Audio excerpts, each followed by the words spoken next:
Hey, what's up you guys? Marty here with GuitarJams.com. Alright, so what I want to show you right now are some just cool ideas. Basically, all I played in that little demo there was a G major chord, and most people learn it this way. This particular time I was playing it with my ring finger on the 3rd fret and the middle finger there, and then I reached my pinky over to there.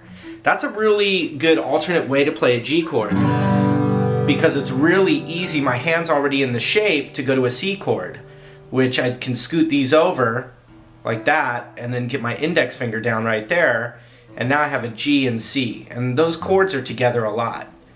So all I was playing in that whole demo was a G major chord, a C major chord, and then I turned it around with a D major chord. These are all beginner chords that you want to learn. So what I want to do is show you a couple of concepts to get you embellishing within those chords. Because what I was playing there, I mean, you know, some of you out there can do that stuff and it's real easy for you, but there's other people that are just getting started that, you know, that think that that seems like an impossible thing to do. So I want to give you some basic steps to start doing that. So basically what you want to do is you want to be able to practice what's called the G major pentatonic scale in this open position, which is also the exact same thing as the E minor pentatonic scale. They're the same, they share all the same notes. One is meant to be played over a G major style progression, and the other is meant to be played over an E minor style progression. We're going to focus on the G major style version of it today. So here's the scale itself. Ring finger on the 3rd fret of the E string. That's your root, your starting note. Then we play the open A string. Really pay attention to the proper fingers. So we're going to go ring finger, open, middle finger on the 2nd fret. Then we're going to do the same thing on the next 2 strings. Open, 2, and then open 2 on the G. So far we have.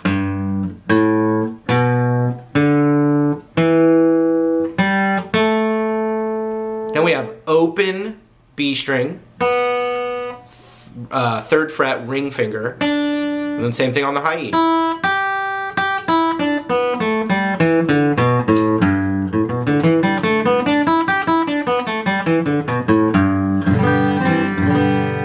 So I was basically using elements of that scale. So if you're a super beginner, the first thing I recommend you do is practice just the A string, D string, and G string, because it's 0, 2, 0, 2, 0, 2, just on those middle 3 strings.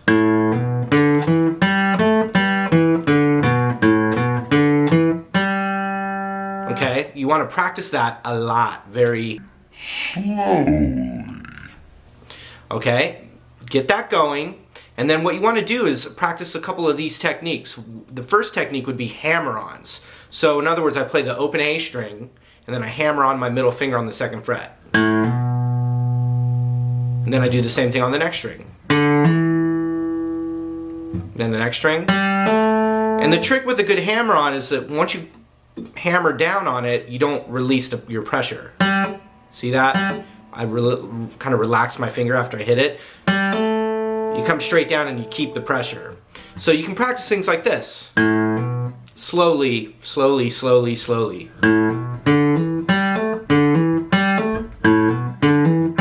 And if you look, my right hand's just picking 1 per string. And you know, if you want, you can practice that same thing on the 3rd fret of the B and the high E.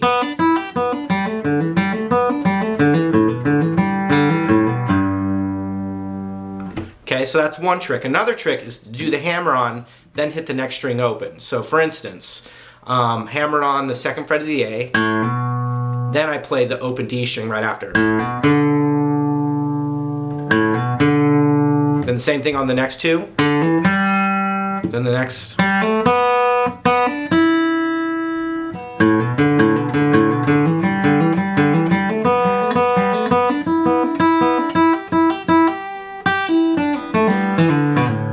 So then another step, and you can follow all these and practice them really slow, is called a pull off.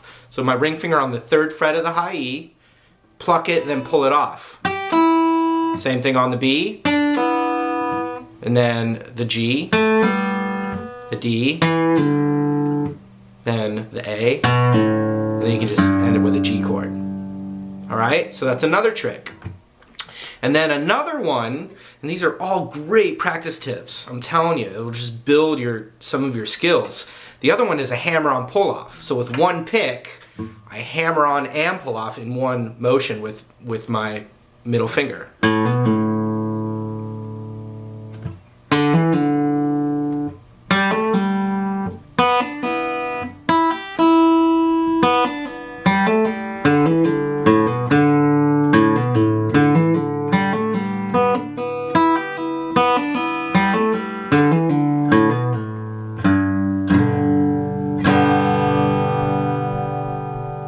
Okay, so that's what you start with, but then the next step is to try and, for instance, play a G chord this way, and as you strum, you try some of those techniques, but you strum the whole chord.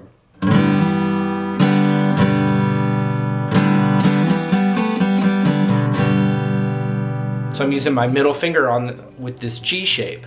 Play a C chord, middle finger again, and with the C chord, it's going to be, you know, the D and G string mostly. With the C chord, you could take off and add that index finger as well. And pinky on the 3rd fret of the B and the high E is always going to work. And the cool stuff is that you can strum the whole chord when you add those. And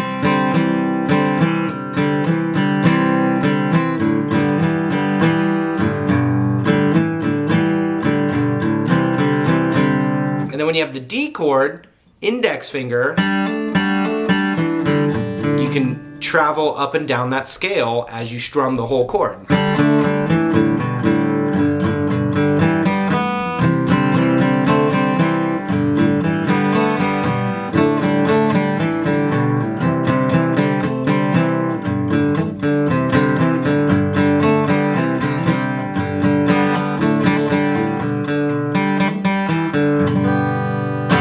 And then another thing you can do is play the notes individually followed by a chord, or start with a chord. I'm just talking about G, C, and D. Watch.